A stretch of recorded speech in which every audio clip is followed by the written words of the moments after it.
விஜய் டிவில டெலிகாஸ்ட் ஆகிட்டு வரக்கூடிய மகாநதி சீரியலோட ரீசெண்ட் எபிசோட்ல காவிரிக்கு எப்படியாவது பழச எல்லாத்தையும் ஞாபகத்துக்கு கொண்டு வரணும்ன்றதுக்காக விஜய் காவிரி மற்றும் அவங்க அம்மாவை வீட்டுக்கு சாப்பிட இன்வைட் பண்ணி தாத்தாவையும் சித்தியையும் இன்ட்ரோடியூஸ் பண்ணியிருந்தாரு. அதை தொடர்ந்து காவிரி பாப்பா பெரிய காவிரியை கூட்டிட்டு போய் தன்னோட ரூமை சுத்தி காட்டி பீரோல இருக்கிற தன்னோட அம்மாவோட துணியை திறந்து காட்ட அதை பார்த்து காவிரி மனைவி இறந்தும் அவங்களுடைய துணியை அப்படியே பாதுகாத்து வச்சிருக்காருன்னு விஜய வியந்து போய் பார்த்துக்கிட்டு இருக்க.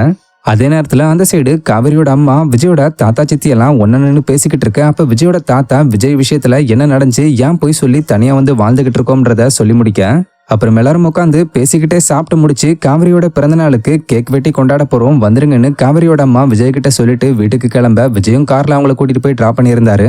இதுக்கிடையில விஜய் வந்து காவிரிக்கு ஏதாவது ஞாபகம் வந்துருச்சான்னு பேச்சு போட்டு பார்த்தாரு. பட் ஒன்னும் வேலைக்கு ஆகல. அது தொடர்ந்து காவிரியோட பர்த்டே ஃபங்க்ஷனுக்காக கங்கா யமுனாலாம் வந்து சேர விஜயும் தன்னுடைய குழந்தையை கூட்டிக்கிட்டு போய் ஃபேமிலியா கேக் வெட்டி செலிப்ரேட் பண்ணிருக்காங்க. இந்த நிலையில இந்த அப்கமிங் எபிசோடோட பிடிஎஸ் வீடியோ ஒன்று இப்ப மகாநதி சீரியல் ஃபேன்ஸ் மத்தியில வைரல் ஆகிட்டு வருது.